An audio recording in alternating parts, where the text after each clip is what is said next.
giới thiệu cho các bạn về dòng máy khoan từ Hitachi BM32RM.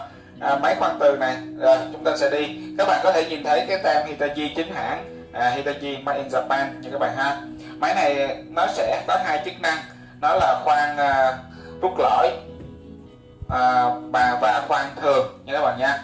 Các bạn nó sẽ gắn cái đầu khoan thường vô, thì các bạn nếu mà các bạn không muốn khoan thường thì các bạn rút lõi thì các bạn có thể là vặn lấy lục giác, các bạn vặn rút ra nha.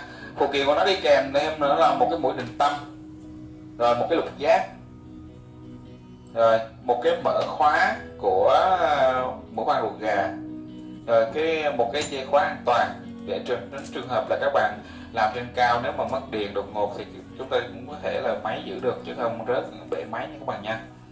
Đó, chúng ta sẽ đi trên thân máy. Thân máy đầu tiên là các bạn có thể nhìn thấy được, đó là cái tem màu trắng, đó là tem Hitachi về thông số kỹ thuật của máy, đó là model là BM32RM Hitachi. Về khoét của nó là khoét maximum là 32mm nha các bạn nha, và nó có độ sâu khoan là 50mm và có một cái tem cảnh báo an toàn. Rồi tiếp tục đó là tem Hitachi, đây là thông số về công suất của máy nha các bạn nha, mình có thể theo dõi. Và tiếp tục đó là cái bình dầu giải nhiệt các bạn. Bình dầu giải nhiệt này chỉ duy nhất xài được cho mũi khoan khoét thôi nha các bạn nha. Nếu mà các bạn khoan mũi khoan ruột gà thì các bạn phải tự động các bạn lấy một cái bình các bạn xịt vào nha. Rồi chúng tôi sẽ hướng dẫn cho các bạn cách mà khoan nha. Rồi đầu tiên là chúng ta sẽ lắp cái đầu khoan vào. Chúng ta sẽ lắp cái đầu khoan đó. Rồi các bạn lấy cái lục giác các bạn siết lại nha. Đó, các bạn lấy lục giác các bạn siết lại thôi, siết lại thật là chặt nha các bạn nha, tránh trường hợp là siết nó rớt đang khoan mà nó rớt và nó đảo mũi nha các bạn nha. Rồi chúng ta gắn mũi vào thôi. Rồi bắt đầu chúng ta sẽ chuẩn bị bật điện lên các bạn. Rồi cho các bạn cắm điện vô.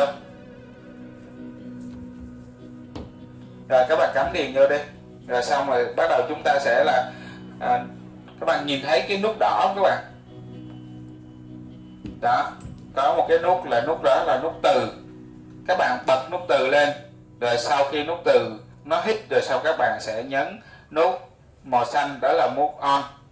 Rồi sau khi các bạn khoan xong thì các bạn lưu ý giùm mình là các bạn nhớ bấm cho tắt máy khoan cái đã, xong các bạn mới tắt nút từ bằng từ. Tránh trường hợp các bạn tắt nút bằng từ luôn thì nó sẽ xảy ra hiện tượng đoản mạch và nó sẽ cháy bom nha các bạn nha.